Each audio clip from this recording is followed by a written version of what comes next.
आज के इस कार्यक्रम में मेरे साथ मंच पर उपस्थित श्रीमान मनोहर लाल खट्टर जी, मोदी जी की मंत्रिपरिषद में मेरे साथी, हरियाणा के भूतपूर्व मुख्यमंत्री, राज्यसभा के सांसद श्रीमान कार्तिकेय शर्मा जी, श्रीमती प्रिया साहिगल और आज के कार्यक्रम की एक प्रकार से उत्सव मूर्ति डॉक्टर ऐश्वर्या पंडित जी, जिन्होंने ये संकलन करने का काम किया है। मित्रों, सबसे पहले तो मैं आप सबसे क्षमा प्रार्थी हूं। आज मेरी पार्टी ने कुछ वक्ता एब्सेंट होने की कारण मुझ पर थोड़े कार्यक्रम और थोप दिए, तो मैं थोड़ा आप सभी के बीच में देरी से आया हूं। कारण जो भी हो, मैं देरी से आया हूं, इसलिए आप सबसे क्षमा की अपेक्षा भी रखता हूं और क्षमा की प्रार्थना भी करता हूं। आज यहां पर हमने एक पुस्तक का विमोचन किया है। नरेंद्र मोदी जी के प्रधानमंत्री काल के ये 10 साल सच अर्थ में एक युग के अंत करने वाले हैं और एक नए युग की शुरुआत करने वाले हैं। और जब भी भारत का इतिहास लिखा जाएगा, ये मोदी के 10 साल के शासन को मोदी जी के कटु से कटु आलोचक ने भी स्वर्णिम अक्षरों से ही लिखना पड़ेगा, ऐसा मेरी दृढ़ मान्यता है। जब 2014 में अस्थिरता से युग से भारत की जनता ने देश को एक नए युग के अंदर प्रवेश करा, 3 दशक के बाद एक स्थिर सरकार दी और पूर्व पश्चिम उत्तर दक्षिण चारों ओर से भारतीय जनता पार्टी को विजय मिली। लद्दाख की सीट भी भारतीय जनता पार्टी जीती, कन्याकुमारी की भी जीती, द्वारिका की भी हम सीट जीते और ओडिशा आसाम में भी विजय हुआ। तो एक प्रकार से संपूर्ण विजय हुआ। इसके कई लोगों ने अलग अलग अर्थ निकाले, कई लोगों ने अलग अलग मायने निकाले, परंतु गार्डियन अखबार में किसी एक सज्जन ने बहुत सटीक अवलोकन दिया था, मैं आज आप सबके सामने रखना चाहता हूं। इन्होंने कहा था कि आजादी तो भारत को 15 अगस्त 1947 को मिल गई थी, परंतु अंग्रेजियत से भारत को आजादी 2014 में मिली है, वो मोदी जी के आदमी। और उन्होंने कहा कि आज से भारत की स्वतंत्रता का युग शुरू हो रहा है। हमारा देश 15 अगस्त 1947 से शुरू नहीं हुआ है। 15 अगस्त 1947 को हम एक लंबे गुलामी के कालखंड को समाप्त कर आजाद हुए। हम दुनिया की सबसे पुरानी सभ्यताओं में, हमारी सभ्यता ने चाहे विचार को अपनाना हो, चाहे विदेशी नागरिकों को अपनाना हो, चाहे भाषाओं को स्वीकारना हो, हमारी सभ्यता हमेशा खुलापन रहा है। मैं तो उस प्रदेश से आता हूं जहां पर दुनिया की सबसे छोटी माइनॉरिटी एक छोटे से जहाज में संजान बंदर पर पारसी भाई बहन आए थे, और वो आज भारत के अंदर अक्षुण्णता से रह रहे हैं। इन पर कोई प्रकार के इनके अधिकारों पर एंक्रोचमेंट नहीं हुए। और पारसियों ने भी उस वक्त वादा किया था कि हम दूध में शक्कर की तरह मिल जाएंगे, कोई विवाद बखेड़े करे बगैर अपना अस्तित्व बनाए हुए भारत के हर क्षेत्र में सबसे बड़ा कंट्रीब्यूशन करने का काम पारसियों ने किया है। अगर भारत को समझना है, भारत की सभ्यताओं को समझना है, तो इससे बड़ा कोई उदाहरण नहीं हो सकता।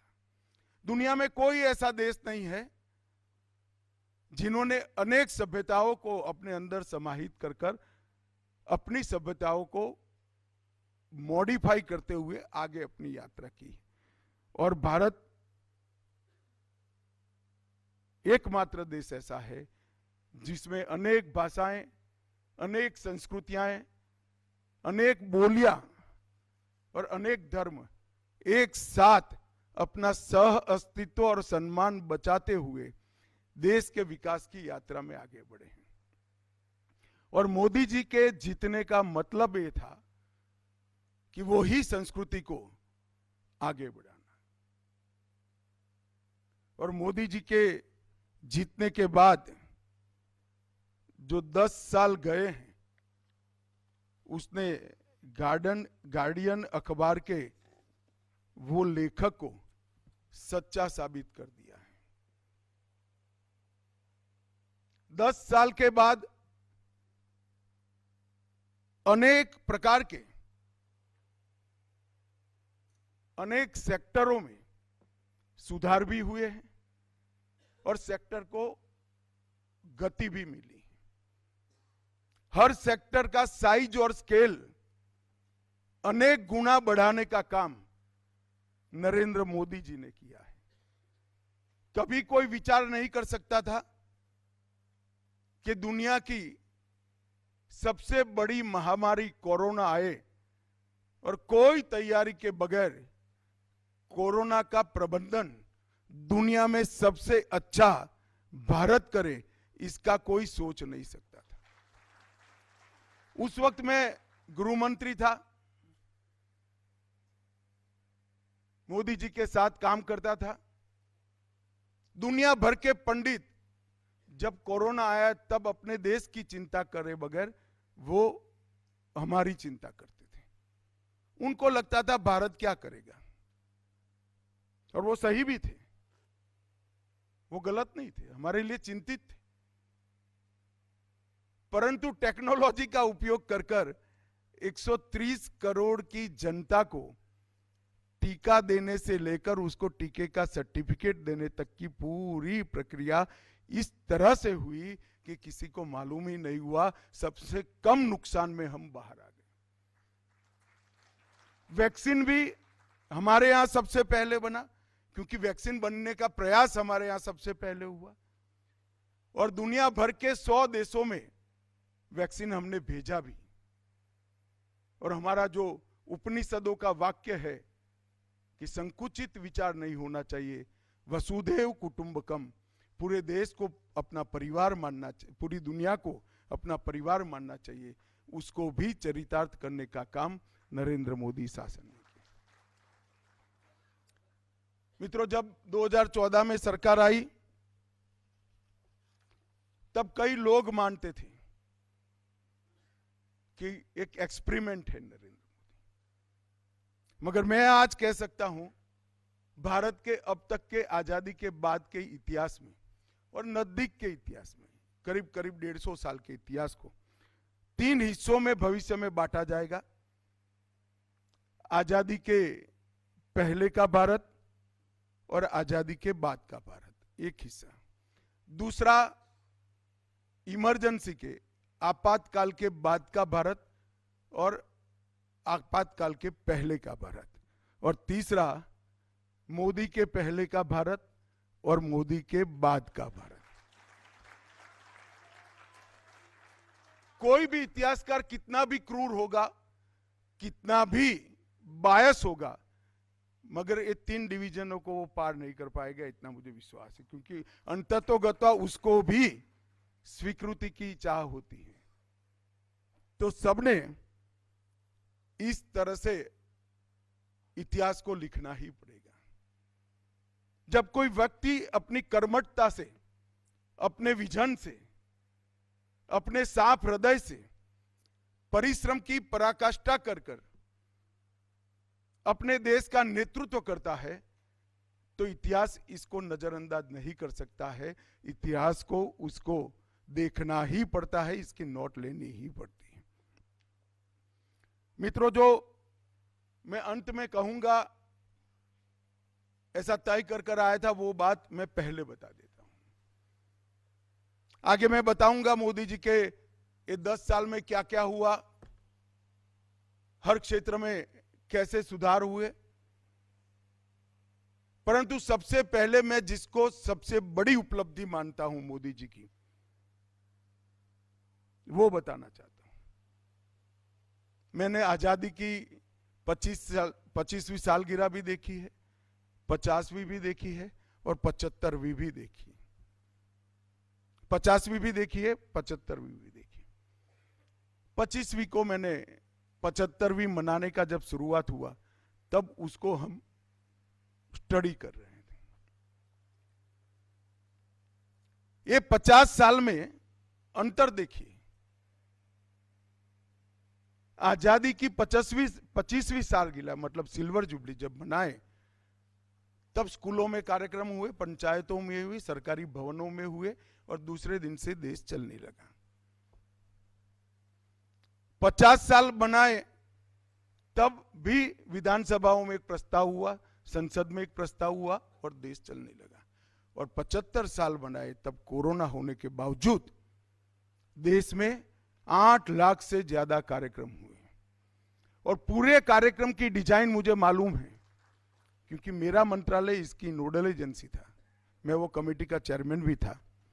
मोदी जी ने हर पल इसकी चिंता करी कि हमारी युवा पीढ़ी को आजादी के आंदोलन का लंबा इतिहास 1857 से 1947 तक का 90 साल का संघर्ष नई पीढ़ी के ध्यान में आना चाहिए। आजादी के गुमनाम नायकों को देश के इतिहास में स्पेस मिलना चाहिए। 75 साल में किसी भी कालखंड में देश ने जो उपलब्धि प्राप्त की है, उसको देश ने गौरव के साथ याद करना चाहिए। और तीसरा महत्वपूर्ण बात है, 75 से 100 की यात्रा मतलब 2047 15 अगस्त तक भारत को कैसा बनाएंगे, इसका संकल्प लेना चाहिए। और उन्होंने देश की जनता के सामने रखा कि 2047 में भारत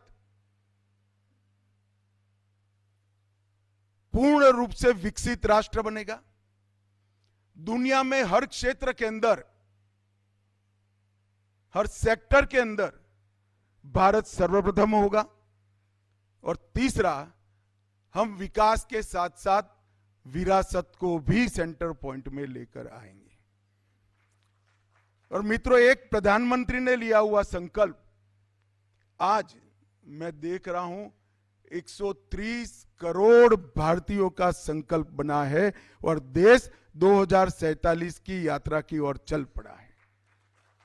और मुझे पूरा भरोसा है, मैं तो नहीं हूंगा उस वक्त, परंतु अमृतकाल जब समाप्त होगा, 2047 आएगी, भारत के युवाओं की अमाप शक्ति दुनिया में देश को नंबर 1 पर पहुंचा देगी।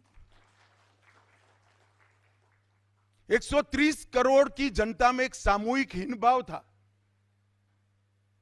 सामूहिक इंफीरियरिटी कॉम्प्लेक्स था। वो इंफीरियरिटी कॉम्प्लेक्स को दूर कर 130 करोड़ की आबादी संकल्प लेकर देश को दुनिया में नंबर 1 बनाने के लिए निकलती है। इससे बड़ी उपलब्धि किसी भी शासन के लिए कोई नहीं हो सकती।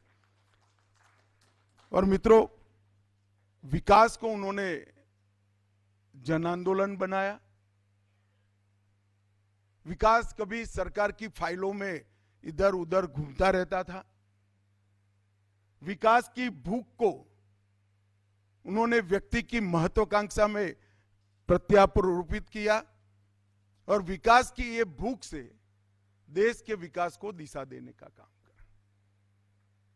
अगर 130 करोड़ लोग एक कदम चलते हैं तो देखने में तो ऐसा लगता है कि एक कदम चले हैं, मगर 130 करोड़ लोग एक दिशा में एक साथ एक कदम चलते हैं तो देश 130 करोड़ कदम आगे बढ़ता है। इसको नरेंद्र मोदी ने पहचाना और मैं अचंभित हो गया था जब उन्होंने जनता कर्फ्यू का ऐलान किया। उन्होंने कहा कि भाई आज कोरोना से देश को बचाने के लिए कोई अपने घर से बाहर नहीं निकलेगा, कोई सरकारी नोटिफिकेशन नहीं, कोई ऑर्डर नहीं, कोई कर्फ्यू नहीं, सिर्फ जनता को अपील की कि आज कोई बाहर नहीं निकलेगा। और मेरे लिए आश्चर्य है कि पूरा भारत रुक गया था। लाल बहादुर शास्त्री जी ने एक उपवास रखने का जो ऐलान किया था, उसके बाद किसी राजनेता के ऐलान को पहली बार जनता का इतना बड़ा प्रतिसाद मैंने मिलते हुए देखा। और कोरोना के सामने हमारी सफल लड़ाई का रहस्य मुझे कई लोगों ने पूछा है। मैंने सबको कहा है कि दुनिया में कोरोना के खिलाफ सरकारें लड़ती थी, भारत में कोरोना के खिलाफ भारत सरकार, राज्य सरकारें, 130 करोड़ लोग सब एक साथ लड़ते थे। कुछ हमारे देश के ही साथी घंटी बजाने से कोरोना चला जाएगा क्या, पुष्प वर्षा से कोरोना चला जाएगा क्या, मखौल उड़ाते थे। उनको सामूहिकता की ताकत मालूम नहीं पड़ती। दिया प्रगटाने से कोरोना नहीं जाता है, मगर दिया प्रगटाने से हर व्यक्ति सजग होता है कि मुझे कोरोना के खिलाफ लड़ना है, मेरे देश को बचाना है। घंटी बजाने से कोरोना नहीं जाता है, मगर जब पूरा देश घंटी बजाता है तो एक अजीब प्रकार की जन जागृति एक महामारी के खिलाफ लड़ने की, जिनको जनता के नेतृत्व करने का शास्त्र मालूम नहीं है, सिर्फ अखबार पढ़कर नेतृत्व करते हैं और अखबार में नाम छपाकर नेतृत्व करते हैं, वो लोग कभी भी ये कला को नहीं जान पाएंगे जो नरेंद्र मोदी ने आत्मसात करी है। मित्रों, मैं मोदी जी को 1980 से जानता हूं और 80 से लेकर आज तक जो भी मोदी जी के लिए बोलता है वो ये 10 साल का जिक्र करता बोलता है, मगर ये 10 साल ऐसे नहीं जाते। कोई बहुत लिबरल होगा तो 10 साल के पहले मोदी जी के मुख्यमंत्री के काल को देखकर 2002 से देखेगा, मगर 2001 से 2025 इसको देखने के पहले इसके पहले के 40 साल देखने हैं। मैंने मोदी जी को राष्ट्रीय स्वयंसेवक संघ के प्रचारक के नाते कभी स्कूटर पर, कभी मोटरसाइकिल पर, कभी एसटी में बैठकर, गरीब से गरीब घर के अंदर बैठकर खाना खाते हुए देखा है, इसकी तकलीफों को पूछते हुए देखा है। उसके बाद में जब गुजरात में मौका मिला तब वो तकलीफों को योजनाओं में बदलते हुए भी मैंने देखा है, और जब देश भर में मौका मिला तब गुजरात छोड़कर पूरे भारत के अंदर जो संवेदनशीलता से तकलीफों को सुना था, वो पूरी तकलीफों को दूर करने का रोड मैप बन गया। अथाह परिश्रम, सेल्फलेस व्यक्ति है। इनके लिए एक शब्द स्वामी रामदास ने किया था, वैसे तो शिवाजी महाराज के लिए किया था। जब शिवाजी महाराज और रामदास जी का संवाद हुआ तब उन्होंने पूछा कि राजा कैसा होना चाहिए, तो जो जमाना था वो जमाना की व्याख्या की थी। मोदी जी ने तो राजा की व्याख्या सेवक के नाम से करी। उस जमाने की व्याख्या थी कि राजा स्वामी होता है, मगर उपभोग शून्य स्वामी बनना चाहिए। प्रजा के पैसे का अपने लिए जरा भी उपयोग न करने वाला स्वामी, प्रजा के लिए जीने वाला स्वामी और प्रजा के लिए ही काम करने वाला उपभोग शून्य स्वामी, एक कल्पना स्वामी रामदास ने दी थी। और मैंने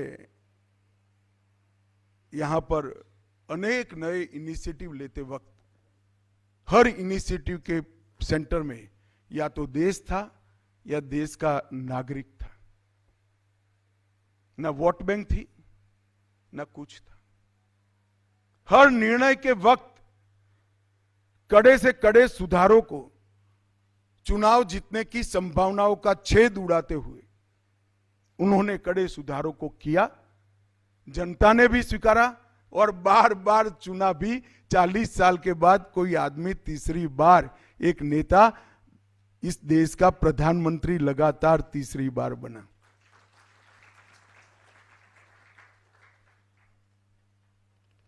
तो एक प्रकार से लेखक ने लिखा है मोदीज डिकेट, मगर मैं निश्चित रूप से मानता हूं कि मोदी जी के ये 10 साल आने वाले 25 साल की नींव है, हमारे अमृत काल की नींव है।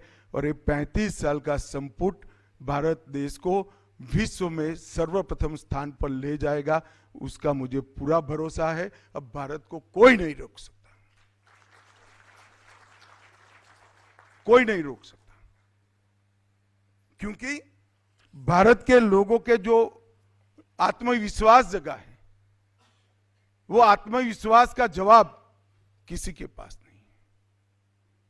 एक जमाने में 130 करोड़ की आबादी बोझ मानी जाती थी। नरेंद्र मोदी जी ने 130 करोड़ की आबादी को एक प्रकार से उन्होंने उसको स्ट्रेंथ में कन्वर्ट किया और 130 करोड़ का मार्केट दुनिया को उपलब्ध करा दिया। इस देश का मार्केट कभी 130 करोड़ का नहीं था, क्योंकि 60 करोड़ लोग तो ऐसे थे जिनके परचेसिंग पावर ही नहीं था। वो 60 करोड़ गरीबों को एक ही डेकेड के अंदर, 10 साल के अंदर मोदी जी ने घर दिया, घर में गैस दिया, शौचालय दिया, पीने का पानी दिया, 5 लाख तक का स्वास्थ्य का खर्चा पूरा सरकार ने उठा लिया, 5 किलो अनाज उनको पीने के लिए दिया और खाने के लिए दिया और कई सारी सुविधाएं दे दी। तो जिसके लिए 5-5 पीढ़ी से वो 60 करोड़ लोग संघर्ष करते थे, वो 60 करोड़ लोगों के संघर्ष को एक दशक के अंदर ही उन्होंने समाप्त कर दिया। अब उसके लिए समस्या है कि मैं करूं क्या। पहले तो रोज खाने के लिए करते थे, 5 किलो अनाज मिल गया, पीने का पानी बाहर से खरीदना पड़ता था, घर में नल आ गया, शौचालय आ गया, इलाज फ्री हो रहा है। अब उसको लगता है मेरे घर में फ्रिज आना चाहिए, मेरे घर में पंखा आना चाहिए, मेरे घर में बाकी सुविधाएं आनी चाहिए।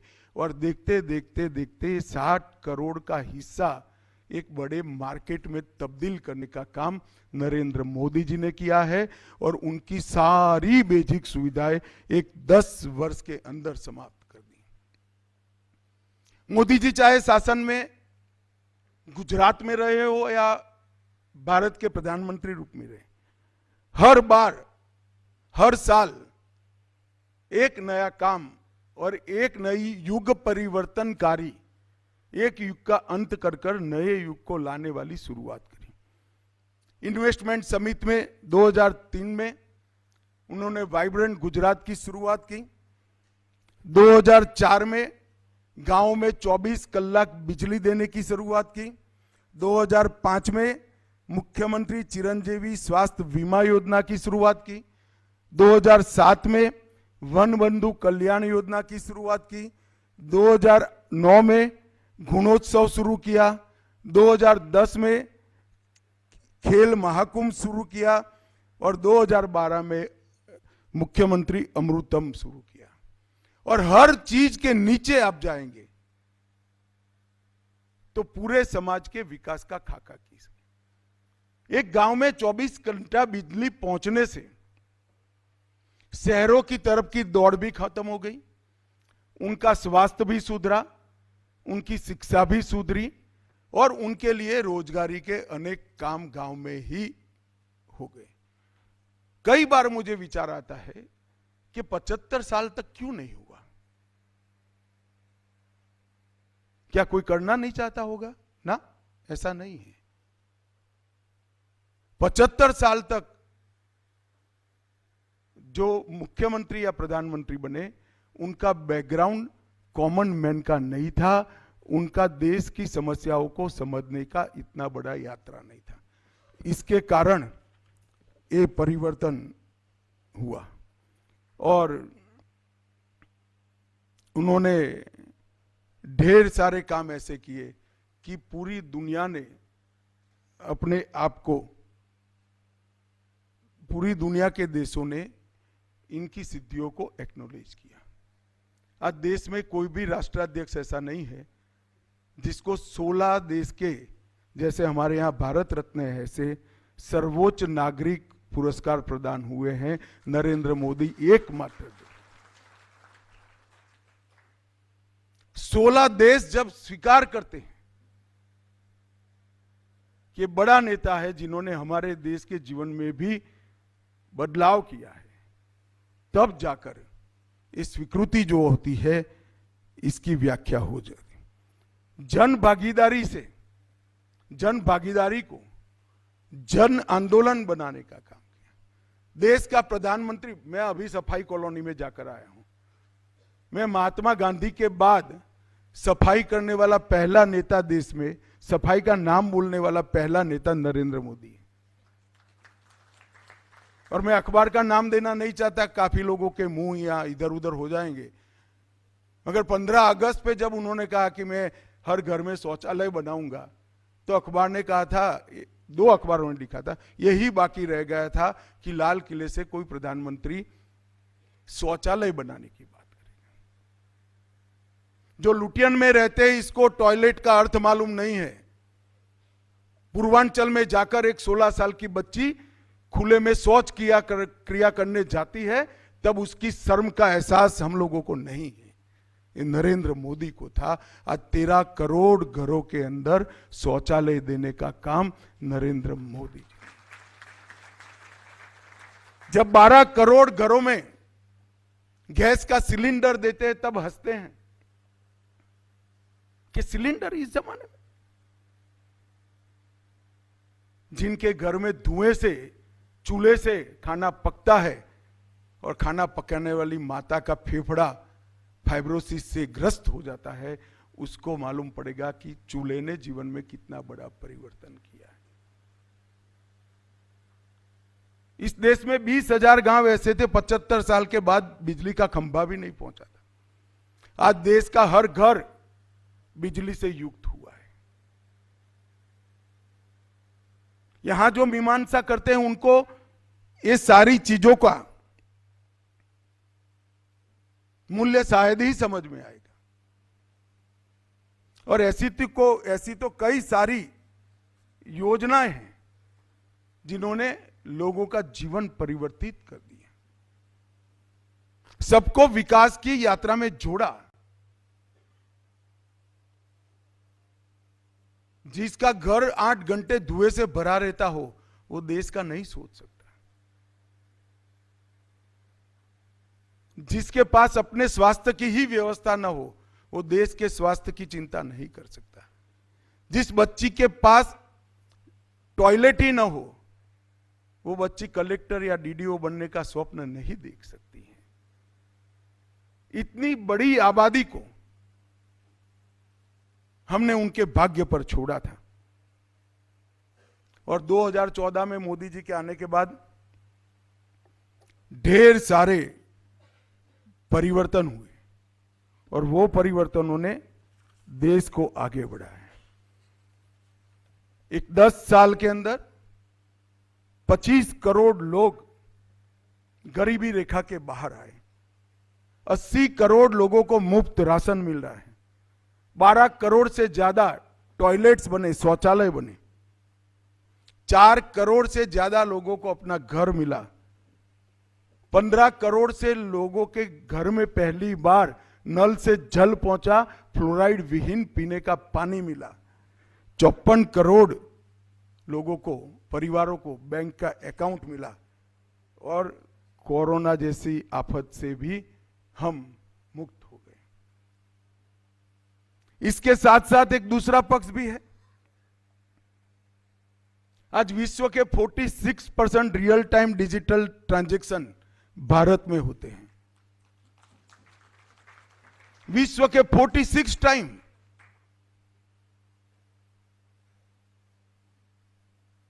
और हमारे यहां, मैं आज भी मेरे कॉन्स्टिट्यूएंसी में जाता हूं, सब्जी बेचने वाली आती है, वो मेरी पत्नी को पूछती है, भाभी जी मोबाइल वाला नहीं है, मोबाइल से दे दो ना। तब आश्चर्य लगता है, अच्छा भी लगता है। 7 दशकों से कश्मीर की प्रश्न को उलझाकर रखा था। धारा 370 के लिए संघर्ष करते थे। एक ही 10 साल में 370 समाप्त कर 2 करोड़ 80 लाख लोग कश्मीर में टूरिज्म में जाते हैं। 33 साल के बाद कश्मीर में नाइट शो थिएटर चालू होता है। और 33 साल के बाद कश्मीर में ताजिया भी निकलता है। चंद्रयान और स्पार्डेक्स ऐसे मिशन हम कल्पना नहीं कर सकते थे। ये यही 10 साल में हुआ। और जब चंद्रमा के साउथ पोल का नाम शिव शक्ति पॉइंट रखा जाता है, तो शिव शक्ति पर देश दुनिया भर से 1 करोड़ से ज्यादा सर्च होते हैं। तब मालूम पड़ता है कि भारत की ताकत कितनी बड़ी है। ये शिव शक्ति क्या है, दुनिया में लोग ढूंढने लगे जब हमने इसका नाम शिव शक्ति पॉइंट। अटल जी देश की अर्थव्यवस्था को 11वें नंबर पर रखकर गए थे। फिर एक अर्थशास्त्री प्रधानमंत्री जी आए, इन्होंने एक बड़ा अच्छा काम किया। 11वें नंबर से 12वें नंबर पर नहीं ले गए, 11वें नंबर पर संभाल कर रखा। 10 साल उनको भी मिले, 11 से 10 नंबर भी नहीं हुआ। और मोदी जी का बड़ा मजाक बनाया जाता था, देश की इकोनॉमी का क्या होगा। मोदी जी ने 10 साल में 11वें नंबर से 5वें नंबर पर ला दिया। और इतने बड़े सांभ्रांत वर्ग अभी ताली बजाकर आनंद व्यक्त करता है। आपकी अपेक्षा है, भूख बहुत कम है। लिख कर रखिएगा, 2027 में हम दुनिया की 3रे नंबर की अर्थव्यवस्था बनेंगे। यह परिवर्तन भी हमने करा है। 10 साल में से 8 साल दुनिया की सबसे तेजी से बढ़ने वाली अर्थव्यवस्था हम बने। रिकॉर्ड एफडीआई यही 10 साल में आया। और G20 में जब दुनिया भर के राष्ट्राध्यक्ष, आज उनका पुण्यतिथि भी है, महात्मा गांधी की समाधि पर नतमस्तक होकर फूल चढ़ाते हैं, पूरे देश को मन में बड़ा गौरव होता है कि पूरी दुनिया महात्मा गांधी का सम्मान कर रही है। मित्रों, ये भी ये 10 साल के अंदर ही हुआ। ये 10 साल के पहले इस देश को पॉलिसी पैरालिसिस के नाम से जाना जाता था, अब पॉलिटिक्स ऑफ परफॉर्मेंस के नाम से जाना जाता है। ये 10 साल के अंदर जातिवाद, परिवारवाद और तुष्टीकरण, ये 3 नासूर हमारे लोकतंत्र को समाप्त कर दिए थे। जातिवाद, परिवारवाद और तुष्टीकरण। मोदी जी ने 10 साल में पॉलिटिक्स ऑफ परफॉर्मेंस को एस्टैब्लिश करने की इतनी नीतियां बनाई कि आज पूरी दुनिया भारत के अंदर उत्पादन करने के लिए लालायित हो गई है। नीतियों में स्पष्टता है, नीतियां सातत्यपूर्ण है और नीतियां लंबे कालखंड की भी है। पॉलिसी पैरालिसिस हुआ ऐसा कहने वाले देश के अंदर आज ये परिवर्तन आया है और फ्रेजाइल 5 से टॉप 5 पर पहुंचाने का काम भी इस 10 साल के अंदर ही है।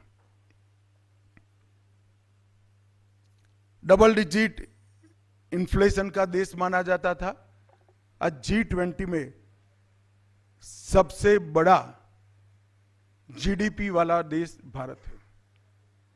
ये परिवर्तन यही 10 साल में हुआ और सबसे बड़ी बात हुई कि भारत के गौरव का पुनर्जागरण किया। हमारे एक बहुत बड़े नेता थे, मैं जब 2010 में यहां पर आया तब मेरे कमरे में, गुजरात भवन में रहता था, मेरे कमरे पर आए थे। आज वो नहीं रहे, मेरे अच्छे मित्र भी थे, मेरे मार्गदर्शक भी थे। तब मेरी हिंदी बरोबर नहीं थी तो एक हिंदी अखबार के पहले पेज का गुजराती में अनुवाद हर रोज एक बार करता था, मेरी हिंदी ठीक करने के लिए। अचानक वो आए तो मैं तो वो काम कर रहा था। तो उन्होंने कहा कि अमित इतनी मेहनत कर रहे हो, अंग्रेजी क्यों नहीं सीखते हो? मैं को क्यों सीखूं मैं अंग्रेजी? मैं हिंदी सीखूंगा, अंग्रेजी में पढ़ लेता हूं, जानता हूं, सुन लेता हूं। जिसको मुझे सुनना है वो हिंदी सीखेगा। और आज देश की भाषाओं को प्रस्तावित करने का काम इस देश के नेता नरेंद्र मोदी जी ने किया। विश्व के बड़े से बड़े मंच पर जाकर जब मोदी जी हिंदी में भाषण देते हैं, 130 करोड़ भारतीयों की छाती गज गज फूल जाती है। भारत कभी कोई भाषा का विरोध नहीं करता, मगर भाषा बुद्धिमत्ता का परिचायक नहीं है। भाषा ये अभिव्यक्ति है। भाषा और आईक्यू का कोई लेन देन नहीं है। आपके विचार की अभिव्यक्ति भाषा है और भाषा के कारण इंफीरियरिटी कॉम्प्लेक्स में आया। ऐसे पंगु समाज कभी दुनिया में बड़े नहीं हो सकते। और इस विश्वास को नरेंद्र मोदी जी ने जमीन पर उतारा। 550 साल से राम मंदिर का नाम लेते हुए सब डरते थे, हम तो सालों से लेते थे, मगर पूर्ण संवैधानिक तरीके से राम मंदिर समस्या का समाधान भी ढूंढा, राम मंदिर भी बनाया और देश में एक भी दंगा भी नहीं हुआ। ये भी नरेंद्र मोदी के शासन में। काशी तमिल संगमम, इसके माध्यम से कुछ नेता आज कह रहे हैं कि दक्षिण को अन्याय हो रहा है, दक्षिण को अलग कर दो। कुछ राज पार्टियों के नेता कहते हैं दक्षिण को अलग देश बना दो। भाई काफी काट दिया, आपका समय था तब। 1/3 हिंदुस्तान काट दिया आपने, अब कब तक काटोगे? देश को एक करने का काम नरेंद्र मोदी जी ने किया। और दुनिया भर में गुलामी के कालखंड में चोरी कर कर विदेश गई हुई हमारी सांस्कृतिक धरोहर 350 से ज्यादा मूर्तियों को भारत में वापस लाने का काम भी नरेंद्र मोदी। राष्ट्रीय मैनस्क्रिप्ट मिशन के द्वारा 5 करोड़ से ज्यादा पांडुलिपियों को उन्होंने जोड़ने का काम किया, संरक्षित करने का काम किया। और पीएम विकास के माध्यम से हमारे ट्रेडिशनल मार्केट को भी बढ़ाने का काम किया। इसके साथ चंद्रयान 4, गगनयान, भारतीय अंतरिक्ष स्टेशन और स्पेस सुपर पावर बनने की दिशा में एक 25 साल का रोड मैप भी यही 10 साल में तैयार हुआ। डिजिटल इंडिया और जैम के माध्यम से सबसे ज्यादा डिजिटल ट्रांजैक्शन करने वाले हम देश बने। और मोदी जी ने जो नारा दिया था, विरासत भी विकास भी, हमारी संस्कृति पर हम गौरव करेंगे, मन को खुला रखेंगे, दुनिया भर की अच्छी चीजों को स्वीकार करेंगे और देश को नंबर 1 बनाएंगे। हमारा पुरातन था, इससे हम शर्म नहीं करेंगे। गुलामी की मानसिकता से पूर्णतया मुक्ति लेने का काम नरेंद्र मोदी जी ने किया। इसी 10 साल में खादी के सेल में 400% की वृद्धि हुई है। टॉय के एक्सपोर्ट्स में 500% की वृद्धि हुई, आयात में 1000% की कटौती हुई। और दीपावली के दिन 3.75 लाख करोड़ की मेड इन इंडिया प्रोडक्ट भी हमारे घर में खरीदने की शुरुआत हुई है। ये परिवर्तन भी ये 10 साल के अंदर आया है। हमारे 3 क्रिमिनल लॉ 1860 से बने थे, जिसका इस देश की मिट्टी से, इस देश की रिक्वायरमेंट से और इस देश के स्वभाव से कोई लेन देन नहीं था।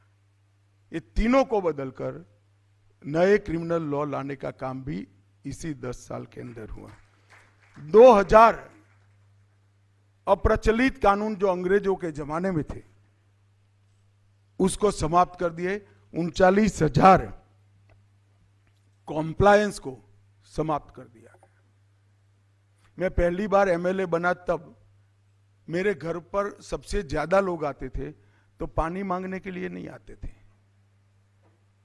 वो कम इनकम है इसका सर्टिफिकेट लेने के आते थे। नरेंद्र मोदी जी ने कहा कि मेरे देश का नागरिक क्यों झूठ करे बोलेगा। उन्होंने सेल्फ सर्टिफिकेशन की व्यवस्था कर दी। बच्चे का पिता ही कहेगा कि मैं मेरी इनकम कम है तो कर दो सर्टिफाइड। ये नए युग की शुरुआत है। और मित्रों, पहली बार मातृशक्ति का 33% आरक्षण देश की विधानसभाओं में और लोकसभा में यही हुआ। जय जवान जय किसान के साथ ये दोनों के महत्व को जरा भी कम करे बगैर जय विज्ञान और जय अनुसंधान जोड़कर रिसर्च एंड डेवलपमेंट के क्षेत्र में भारत को टॉप पर ले जाने का काम किया। और कई सारी इमर्जिंग इकोनॉमी को गति देने वाली गतिविधियों को भारत उसका फाउंडर कंट्री बने, इसके लिए काम किया। चाहे ग्रीन एनर्जी हो, ग्रीन हाइड्रोजन हो, इलेक्ट्रिक व्हीकल हो, अंतरिक्ष हो, डिफेंस का उत्पादन हो, ये सारी चीजें, सेमीकंडक्टर हो, आने वाले 25 साल तक भारत को आर्थिक रूप से गतिविधि देने का काम किया। और कई सारे बदलाव हुए।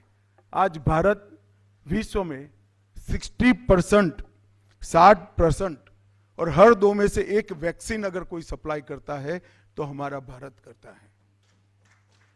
ये छोटी उपलब्धि नहीं है 10 साल में। मैन्युफैक्चरिंग में भारत का आज विश्व में दूसरा नंबर हुआ है।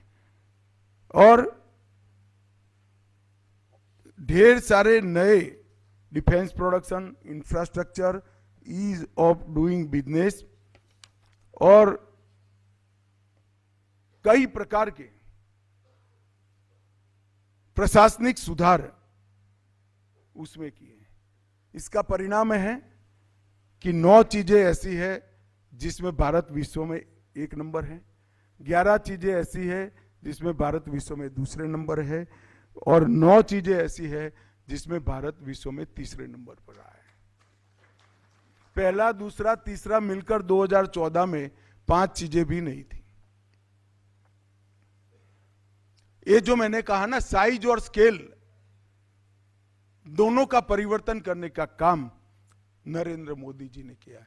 और सबसे बड़ी बात, 12 लाख करोड़ के घपले, घोटाले, भ्रष्टाचार वाली सरकार की लेगेसी से बाहर आकर एक भी आरोप बगैर 11 साल तक नरेंद्र मोदी ने सरकार चलाई है। विपक्ष भी एक भी आरोप नहीं लगा। और भारत के गौरव को, भारत के युवाओं को आत्मविश्वास जगाने का काम किया है। जिस प्रकार से स्टार्टअप बढ़े हैं वो बताता है कि हमने भारत के युवाओं का आत्मविश्वास जगाया। इसीलिए पूरा विश्व इंडियाज मोमेंट की बात करता है। और भारत में भविष्य देखने वाले दुनिया के देश बढ़ते ही जा रहे हैं।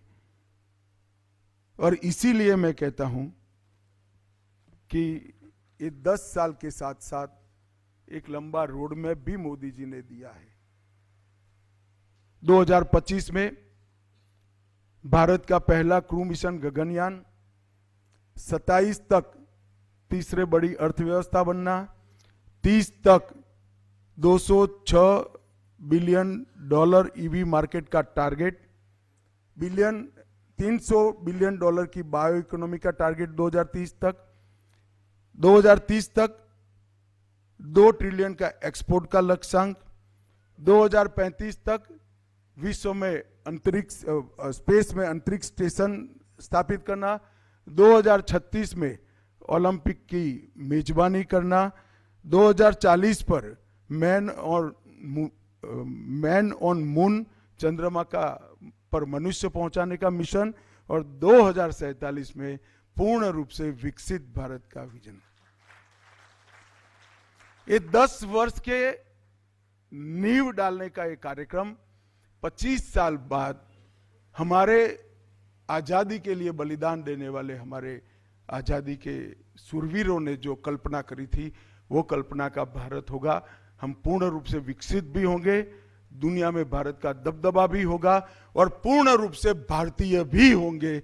इसका गारंटी नरेंद्र मोदी के इस 10 साल ने निश्चित किया। और नरेंद्र मोदी के 10 साल, ये पूरा विश्व भले 10 साल के रूप में देखा। मैंने ऊपर ऊपर से देखा है सभी आर्टिकलों को, वो 10 साल को ही देख सकते हैं। जो वट वृक्ष का एक बीज होता है, उसको किसान ही जान सकता है कि वट वृक्ष का आयुष्य 500 साल का होता है, और उसका जीवन भी 500 साल का होता है। और सबसे बड़ा वृक्ष विश्व में कोई है तो वट वृक्ष है। ये 10 साल भारत के लिए वट वृक्ष के बीज के समान है। आने वाली सदियों तक यहीं से पैर रखकर महान भारत की रचना होने वाली है। और विवेकानंद और श्री अरविंद ने जो कल्पना देखी थी कि भारत माता पोता ने अपने संपूर्ण तेज के साथ दुनिया के सामने गौरव के साथ खड़ी होगी, वो दिन जरूर आएगा। शायद हम हो न हो, मगर ये प्रक्रिया का हम हिस्सा है। इसका कम से कम मुझे तो बहुत गौरव है, और ये मोदी जी के 10 साल ने किया है। आप सभी का धन्यवाद, वंदे मातरम।